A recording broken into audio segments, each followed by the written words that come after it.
One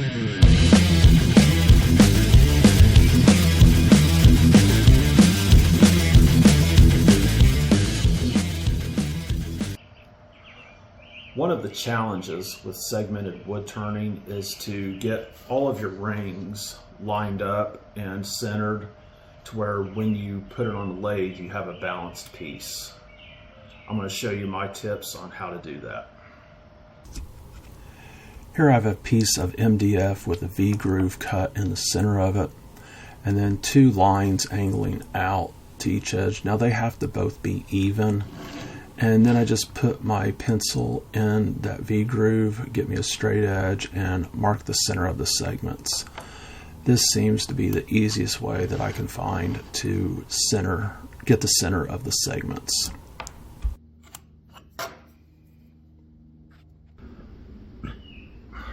To help ensure I end up with a balanced workpiece and all my rings are centered, if you notice here I have a line drew on the center of this segment. I also have a line drew on these two segments and the far segment. I usually try to do the one farthest from each other.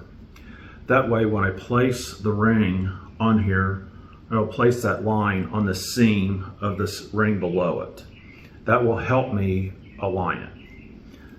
But I will take it a next step further just to assure that I am getting a balanced workpiece.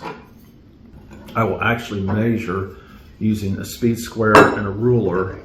Now all of my measurements come from the largest ring. So I will place my speed square to my largest ring, and I will come along and I will measure on each edge as I'm gluing it up to ensure that I'm getting that dead center.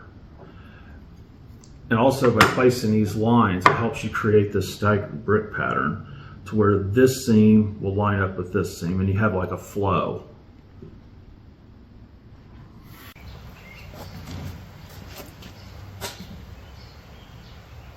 I'll place the ring in the center of my press, and I'll start applying glue to the ring that's getting ready to go onto this.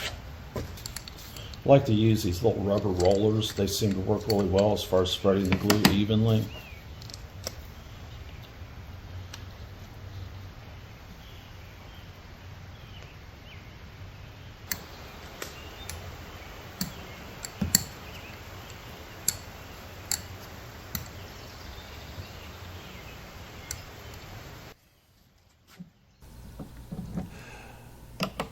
With these thinner rings, they're pretty much the same size as the large ring, so I don't really have to measure those out. I can feel with my fingers on the edges whether I'm getting that ring centered properly or not.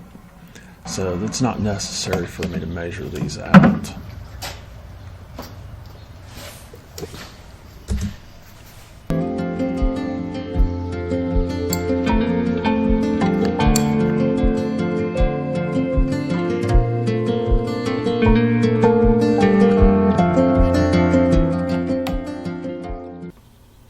After applying glue to each ring and lining them up in the press, I will apply pressure to each individual ring to ensure that I have proper glue squeeze out and adhesion to the ring below it.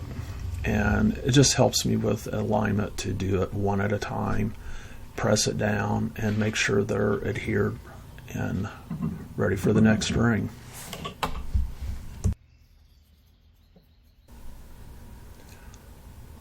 Here I'm just lining up my speed square with the largest ring and then measuring out, making adjustments where needed, and just making sure I get this as centered as I possibly can.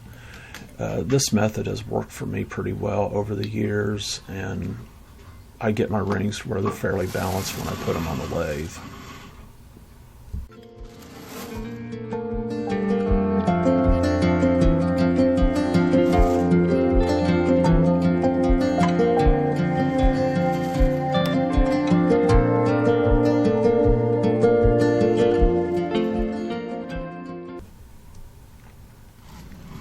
Again, right here, I'm just using the guidelines that I drew on the edge of the segments just to help me kind of align this up.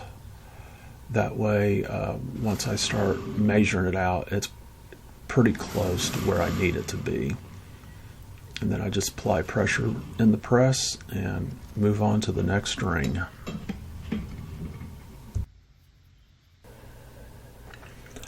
I added a Lazy Susan to the bottom of my press a few years ago, just for the reason that I don't have to run around the press trying to get measurements from each edge.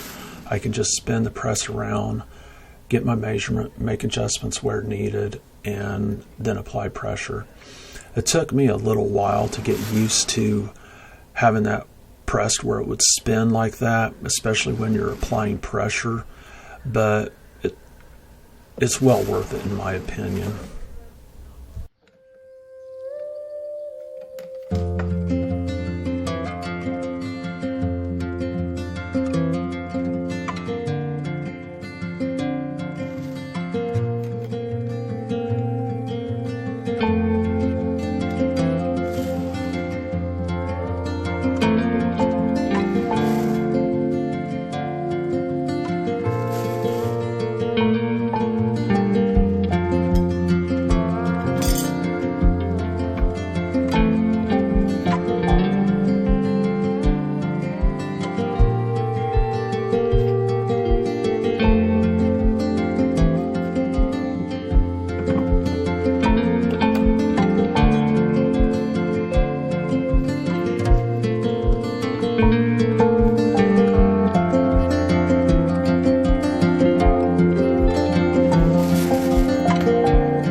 The audio was very bad in this segment, so I'm just going to do a voiceover and explain what is going on.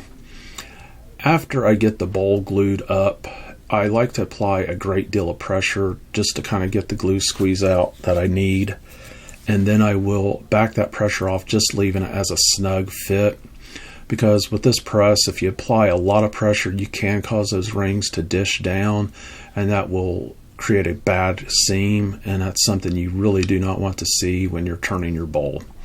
So I just do it this way and leave it sit overnight and let the glue cure out.